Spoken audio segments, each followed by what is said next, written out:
Hi guys! Welcome back to my vlog. Samahan nyo kaming pumunta ng bukid. So yun guys, naglalakad na kami ngayon papunta ng bukid. Dito kami ngayon sa Balatasan.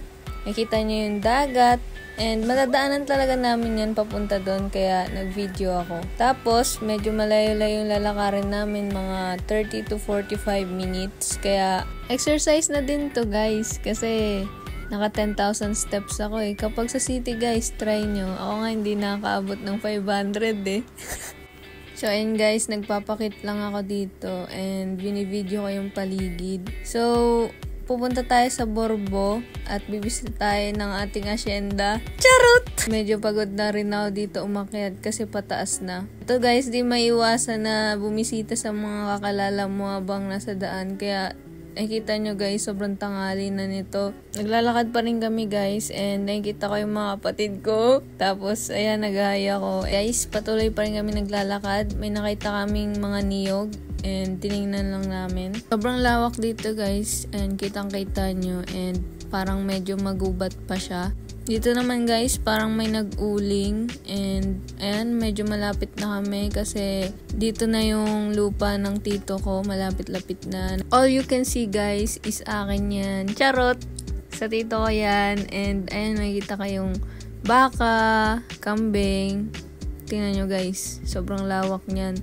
Tsaka may gate naman dito guys. Nakapaskil pa nga dito eh. Bawal magtali ng hayop. Nilagyan ba naman? Para hindi sinasakop yung territory mo. Ganda dito guys. Ang dami kong naisip na ideas. Masarap din mag-isip dito guys. Tsaka mag-reflect. Tamang pakikipag-usap lang sa mga baka, sa mga kambing. Tsaka madami kang maisip gawin dito kahit nasa bundok ka or sa bukid ka. Dito na kami guys. Wini-welcome ako ng baka, ng kambing at aso. Grabe sila sa akin guys. Kumain lang kami saglit guys and pauwi na rin kami. Nakita nyo. Ibang way nga pala guys yung dinaanan namin pero mas madaling dumaan dito. And nakita nyo, kinakausap ko yung mga kambing ulit na nakikita namin sa daan kasi nakatakas sila sa kanilang kulungan. Ang ganda din dito guys kasi kita yung dagat. Malapit na kami guys and yun lang talaga yung ginawa namin guys, na masyal lang kami at nag-exercise. And kitang-kita nyo na guys yung dagat. Sobrang ganda.